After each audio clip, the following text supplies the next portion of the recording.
Let me do one more, take a break. Hopefully Daisy will show up. Let me do the Falling.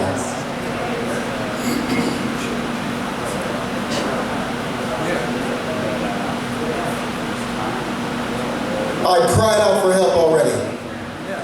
And apparently not a spoken word was heard.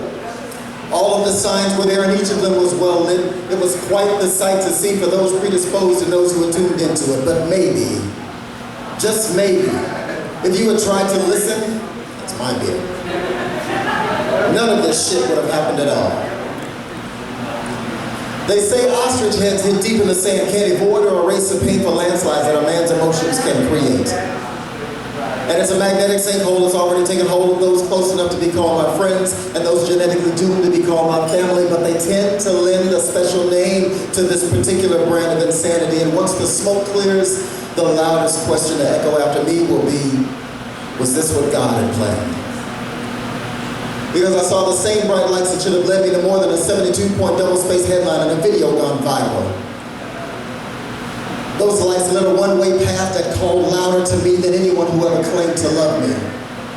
Those lights lit abscess cavities filled with blood-red memories that walked and talked 180 degrees to the love they said I'd find. But in my mind, it was all or nothing that gets taken or left behind. And no one chose to disclose the downside of dark thoughts. And so now, I'm in a sea of burnt-out lights whose nights will never end. There's a place for me. There's a space for me amongst the calling, amongst the fallen. And so like Icarus, I fell. But you watched me.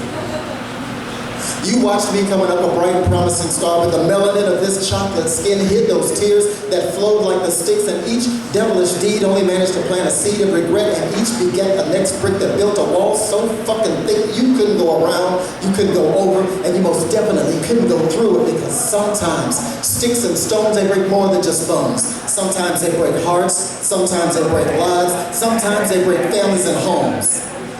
And when love turns to pain, we tend to refrain from other options, right? Because love's supposed to be that come-all, end-all emotion that compels us all. But what happens when the love must suffer and bleed?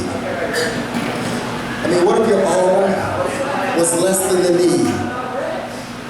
Tell me, where do you draw the finish line when your jog becomes a race amongst runners who aren't racing? I said, where do you draw the finish line when your jog becomes a race amongst runners who aren't racing? And how do you find your way back to the beginning when the best use for all those steps that got you there is in erasing?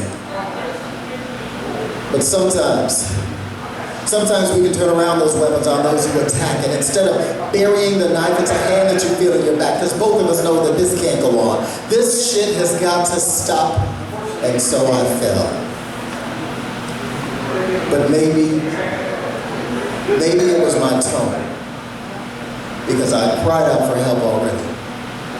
And apparently, not a spoken word was heard. All of the signs were there and each of them was well lit. It was quite the sight to see for those predisposed and those who were tuned into it. But maybe, just maybe, if you had tried to listen, none of this shit would have happened at all. Thank you.